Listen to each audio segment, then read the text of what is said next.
වසර දහස් ගණනකට ප්‍රථමව දෙව්ලොව සහ පෘථුවියේ ආධ්‍යාත්මික ශක්තිය මුතු ඇටයකට ලබා දුන්නා. ඒ දිරුගෙන් සහ සමුගෙන් පෝෂණය වෙමින් ඒකේ බලය නැවැත්තිය නොහැකි වේගකින් වර්ධනය වුණා.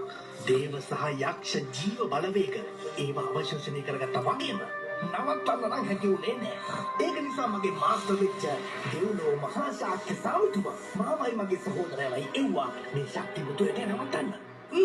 මන් දන්න ඔයාලා කල්පනා කරන දේ. මේ ඌරගේ පිටේ උජාරුවට එන්නේ කවුද කියන්නේ කල්පනා කරන්නේ. ඒ තමයි මම. ටයි ෂින්රෙන්. සික්ස් පැක් නැති වුණාට ෆැමිලි පැක් එකක් තමයි මට තියෙන්නේ. මට ඉතින් ওই පොඩි මොඩලින් වැඩක් පුළුවන්. අමතර ගන්න හොයාගන්නත් දෙපේ. ඒ ශක්තිය මුතු ඇටය තමුන්ට පැනලා යන්න බෑ. අද මම මේක දෙකෙන් එකක් විසඳ ගන්නවා.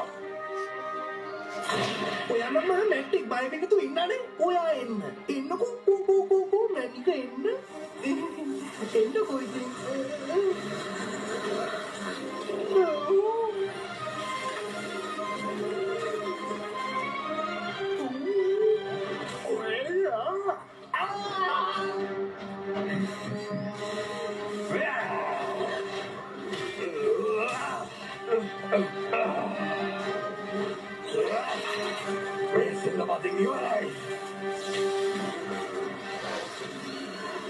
ඒක ශක්තිය උරා ගන්නවා.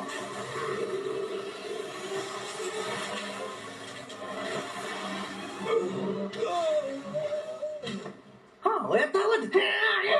අයියෝ මං හම්බ කරන් කන මොන අවුල් කරා නේද? ඔයාට නම් මේකට ගෙවන්නම වෙනවා.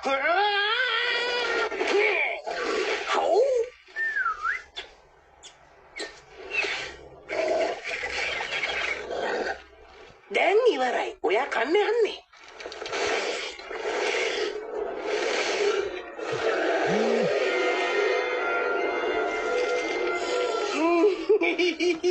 හොරා පීලුවක් කරයානේ.